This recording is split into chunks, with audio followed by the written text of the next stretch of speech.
Nicolas Cage was once one of the most powerful stars in Hollywood. In the late 1990s, his face alone could carry a movie to the top of the box office. He wasn't just famous, he was dominant. Action films, prestige dramas, romantic comedies, and experimental projects all flowed through him at the same time. Then, almost without warning, his career seemed to spiral into chaos. Cheap-looking movies flooded streaming platforms, internet memes reduced him to a punchline, and audiences began asking the same question over and over again: what the hell happened to Nicolas Cage? To understand that question, you first have to understand where he came from. Nicolas Cage was born Nicholas Kim Coppola on the 7th of January, 1964, into one of the most powerful families in American film history. His uncle was Francis Ford Coppola, director of The Godfather. Hollywood doors were open to him before he ever spoke a line of dialogue. But Cage didn't want those doors. He changed his last name early in his career, choosing Cage to escape the accusation of nepotism and force himself to succeed or fail on his own terms. From the beginning, Cage was different. He didn't approach acting like his peers. Where others aimed for realism or charm, Cage aimed for intensity. He studied method acting and fused it with something uniquely his own, later describing his style as nouveau shamanism. He wasn't interested in blending in. He wanted to shock, unsettle, and leave an impression. This approach made casting directors nervous at first, but it also made him impossible to ignore. Throughout the 1980, Cage slowly built credibility. Films like Valley Girl, Peggy Sue Got Married, Moonstruck, and Raising Arizona showcased his range. He could be romantic, comedic, unpredictable, and vulnerable. He wasn't conventionally handsome in a leading man way, but he had something more valuable presence. Directors trusted him to take risks other actors wouldn't. That trust paid off in 1995. Leaving Las Vegas changed everything.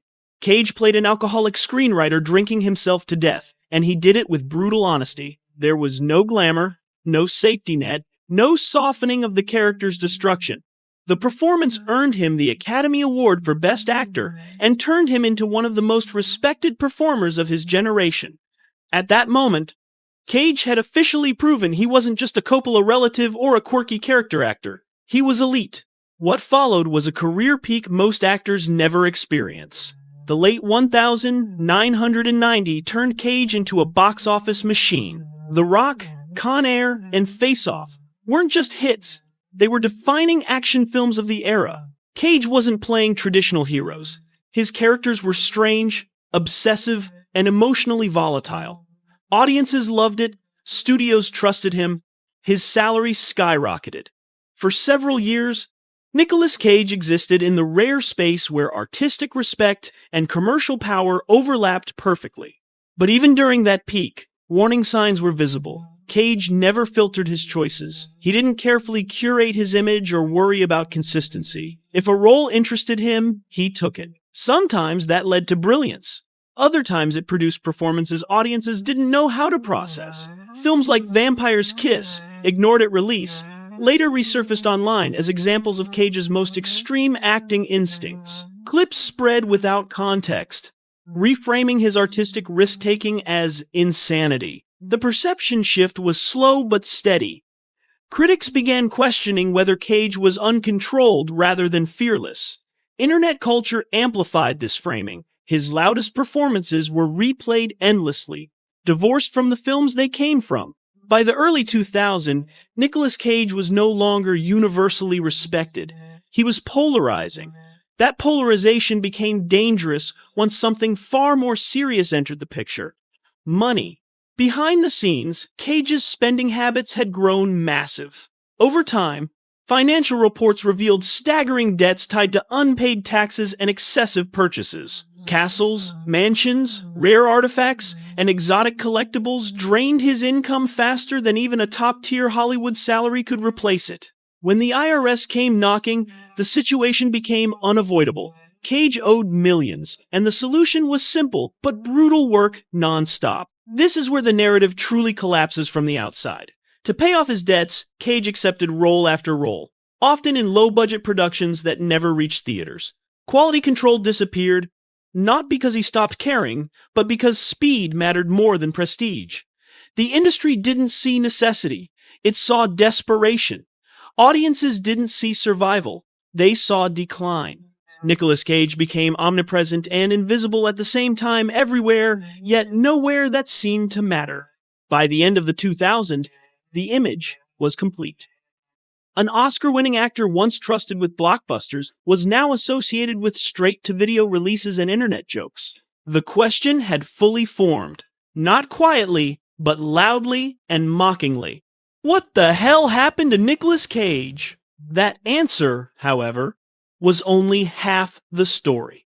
What most people missed during Nicolas Cage's so-called downfall was that his behavior never actually changed.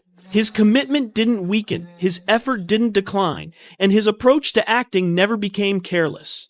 What changed was the context. When he was making high-budget studio films, his intensity was labeled fearless. When he began appearing in low-budget projects, the same intensity was reframed as unhinged. The work stayed consistent.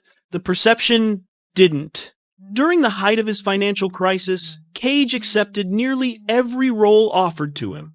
This wasn't artistic desperation, it was obligation. He later made it clear that he never phoned in a performance, even when the script was weak or the production rushed. In many of the films mocked online, Cage is often the only fully committed element. While productions suffered from low budgets and uneven direction, his performances remained deliberate. That distinction rarely mattered to audiences already convinced the joke had written itself. As internet culture accelerated, Cage transformed into something no actor before him had experienced at that scale. A living meme. Clips from films like The Wicker Man and Vampire's Kiss were stripped of context and endlessly recirculated. Facial expressions became punchlines.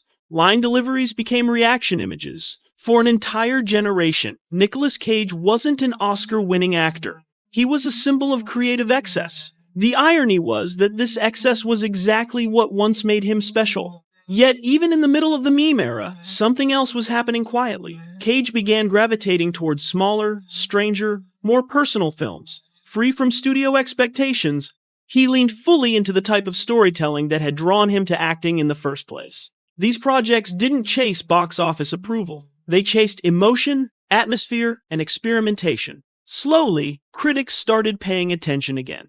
That shift became impossible to ignore with Mandy in 2018. The film wasn't designed for mainstream audiences. It was surreal, violent, and emotionally brutal. Cage's performance was raw and unfiltered, built on grief and rage rather than spectacle. Instead of mocking him, critics embraced the performance. The conversation changed overnight. The same actor who had been dismissed as over-the-top was now being praised for fearlessly committing to the material. Then came Pig in 2021, a film that shocked audiences in a completely different way. Cage played a withdrawn truffle hunter searching for his stolen pig, but the story wasn't about revenge. It was about loss, memory, and identity. Cage barely raised his voice. There were no explosions, no screaming monologues. The performance was restrained, introspective, and deeply human. Many critics called it one of the best performances of his entire career. For the first time in years, the industry was forced to reevaluate him. The self-awareness culminated with the unbearable weight of massive talent. In that film, Cage played a fictionalized version of himself, financially stressed, creatively restless, and haunted by his own legacy. It wasn't a defense or a parody, it was acknowledgement. He confronted the public version of Nicolas Cage head-on and reclaimed control of the narrative. The film worked precisely because it didn't deny the chaos. It embraced it and reframed it. By this point, the question had shifted. Instead of asking what went wrong, many were asking how Cage survived it all. Few actors endure extreme fame, financial collapse, public ridicule, and cultural reinvention without disappearing completely. Cage never stopped working. He never blamed the audience. He never distanced himself from his choices. He simply kept going. Today, Nicolas Cage occupies a unique space in film history. He is no longer a traditional A-list movie star, but he is something arguably more enduring. He is unpredictable, committed, and unreplicable. Younger actors cite him as an influence. Directors seek him out not for polish, but for presence. He has become a symbol of artistic stubbornness in an industry that often punishes it. So what really happened to Nicolas Cage? The truth is nothing mysterious. Fame elevated him, money broke him, the internet misunderstood him, and time redeemed him. He never lost his talent. He never lost his passion. What he lost was control of the narrative, and once he accepted that, he found a way to rebuild on his own terms. Most actors spend their careers chasing relevance. Cage outlasted it. He experienced the highest highs, the most public lows, and emerged as an icon precisely because he refused to compromise his identity. Love him or hate him, Nicolas Cage is still standing, still working, and still willing to take risks others wouldn't dare touch. Maybe the better question was never what the hell happened to Nicolas Cage. Maybe it's how someone survived Hollywood, the internet, and himself, and kept creating through all of it.